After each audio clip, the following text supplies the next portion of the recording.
Brett Kavanaugh, the newest member of the Supreme Court and the only justice to be sponsored by Bud Light. Now, you probably remember this, but Brett Kavanaugh's Supreme Court confirmation was one of the most contentious in American history.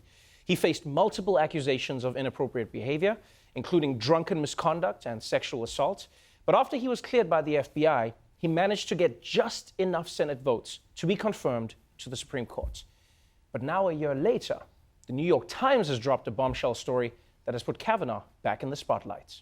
Tonight, new questions about a new report, another sexual assault allegation against Justice Brett Kavanaugh. This one reportedly never pursued by the FBI. The New York Times publishing the previously unreported account of Max Stier, one of Kavanaugh's former Yale classmates. Kavanaugh's former Yale classmate told senators and the FBI that he saw Mr. Kavanaugh with his pants down at a drunken dorm party where friends pushed his genitals onto a female student. God damn. Every high school story or every college story we hear about Brett Kavanaugh just makes him seem worse and worse. And it's always something about him exposing himself. He's lucky that Mike Pence's wasn't around during his college career, because you see what they do to carrots, y'all.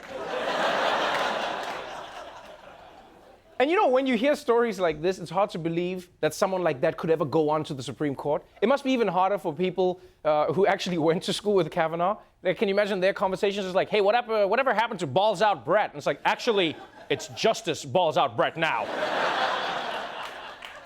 Now, here's the thing. This story is messy. Right? And what makes it messy is that the woman who this allegedly happened to says she doesn't remember any of this happening.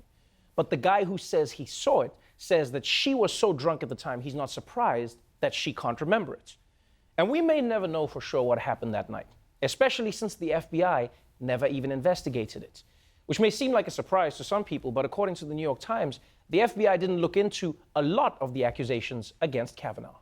The incident echoes a similar but separate allegation made by Deborah Ramirez, who came forward last year accusing Kavanaugh of exposing himself to her at a Yale party. In his denial, Kavanaugh claimed that had the incident happened, it would have been the talk of campus. Now, the New York Times is reporting on evidence that it was the talk of campus. Per the Times, at least 7 people heard about the Yale incident long before Kavanaugh was a federal judge. Ms. Ramirez's legal team gave the FBI a list of at least 25 individuals who may have had corroborating evidence, but the Bureau interviewed none of them. Man, this story just keeps getting more and more strange. The FBI ignored 25 former Yale students who could have given evidence? It's insane. Because I didn't know the police also ignored white people. That's some crazy shit. Yale and the Bronx, who would have known? Now, in the FBI's defense, the reason they didn't interview these potential witnesses was because the White House reportedly told the FBI that when it came to Kavanaugh and the accusations, they were only allowed to interview 11 specific people and no one else. Yeah, which is not something you do when you're confident in someone's innocence, right? You just be like, interview anyone, but here you're like, just them. Yeah, it's like Jeffrey Epstein saying, I have nothing to hide, look anywhere, except the sex dungeon, don't look in the sex dungeon, yeah. And Pedophile Island, don't look there, but anywhere else. And by the way, if these stories are true, why the hell was Kavanaugh constantly whipping his dick out at parties? Can we ask that question? No, just like every single story. He's doing it at high school parties, he's accused of doing it at college parties. I'm starting to wonder if Kavanaugh even understands what parties are.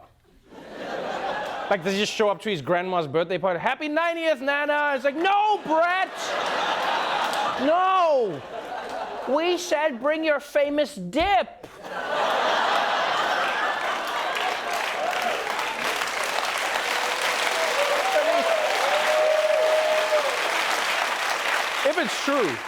If it's true, it would explain why Kavanaugh wanted to be a Supreme Court justice. He gets to wear a robe all day. It's just, yeah, it's easy access. The job he should have is astronaut, because you whip out your dick there, it just freezes and shatters. Bang! Although it would be a disaster if he was the first human to meet aliens, because they'd be like, hello, humans, please join us at our welcome party. Did someone say party? No! Now, as has become normal in the age of Trump, reactions to this story have become as partisan as everything else is right now. This new report prompting Democratic candidates for president to call for Kavanaugh's impeachment.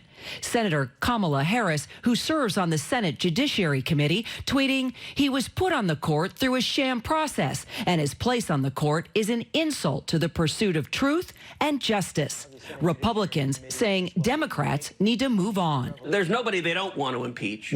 And at some point, they just have to let the anger go. Yeah, at some point, you just got to let the anger go. Donald Trump said my wife was ugly and my dad killed JFK, and now I go on TV to support him, and I'm perfectly happy.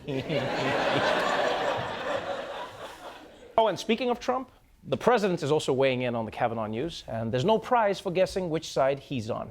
President Trump also coming to Kavanaugh's defense, tweeting, "He is an innocent man who has been treated horribly. Such lies about him. Brett Kavanaugh should start suing people for libel, or the Justice Department should come to his rescue."